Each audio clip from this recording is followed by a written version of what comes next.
साहेब बिलिंगचं बघून घे प्लीज. हो हो बंडे. हां आता पूर्णपणे बरे झालात तुम्ही, टेन्शन घेऊ नका. आता घरी जायचं आहे.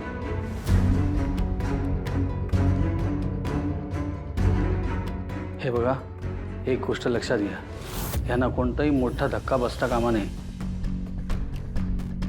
ज्या गोष्टी आठवत नाहीत ते जबरदस्तीने आठवायचा प्रयत्न करू नका. पुढच्या आठवड्यात त्यांचा MRI आणि CT स्कॅन करून घ्या. मी एका चांगल्या न्यूरोलॉजी डॉक्टरला बोलून ठेवतो, त्यांच्याकडे त्यांना घेऊन जा. आता तुम्ही घरी न्या त्यांना. थँक्यू.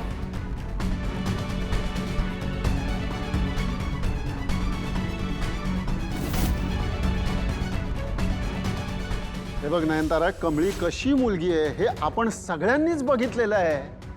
बाबा, कमळीच्या आईला गोळी लागली होती. तिला आधार द्यावा म्हणून ऋषी तिच्या जवळ गेला.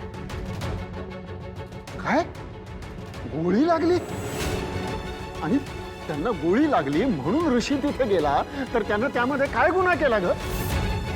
हा, बरोबरच वागला ना तो. सतीश, मला माहिती आहे तुम्ही कायमच त्या कमळीवर विश्वास ठेवलाय, पण मी तुम्हाला सांगते ती मुलगी आपल्या विश्वासाच्या लायकीची नाहीये. तिनेच ऋषीला आणि मला दूर केलंय. सतीश, ती मुलगी जशी दिसते तशी नाहीये. तुम्ही का माझ्या बोलण्यावर विश्वास ठेवत नाही?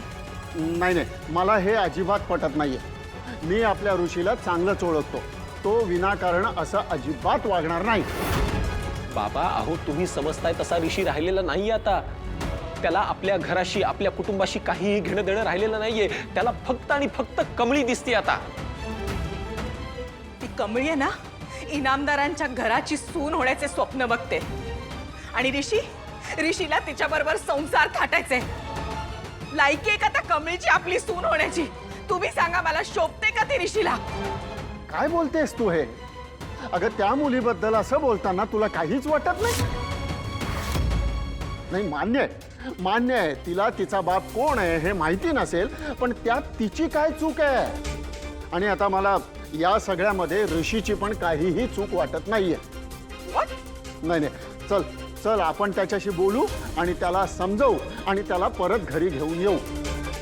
बाबा हे बघा, अहो त्यांनी स्वतःहून हे घर सोडून जाण्याचा निर्णय घेतलाय. ऋषी या घरात परत येणार नाही. मी लिहून देतो तुम्हाला. हो सतीश, ऋषी या घरात आता पाऊल ठेवणार नाही. मी त्याला त्याच दिवशी सांगितलं होतं, तू जर कमळीची निवड केली तर या घराच्या बाहेर पाऊल ठेवलंस त्या क्षणापासून तुला इनामदाराचं नाव टाकून द्यावं लागेल. आणि तुम्ही सुद्धा लक्षात ठेवा, आज नंतर ऋषीचं आणि आपलं तुमचं सुद्धा काहीही नातं नाही. ऋषी या घरात परत येऊ शकत नाही म्हणजे नाही. बस बस, आता तुम्ही दोघं काहीही बोलायचं नाहीये. मी बाबा काय होतंय? राधिका पटकन डॉक्टरांना फोन कर. ॲम्ब्युलन्स बोलव राधिका. हो हो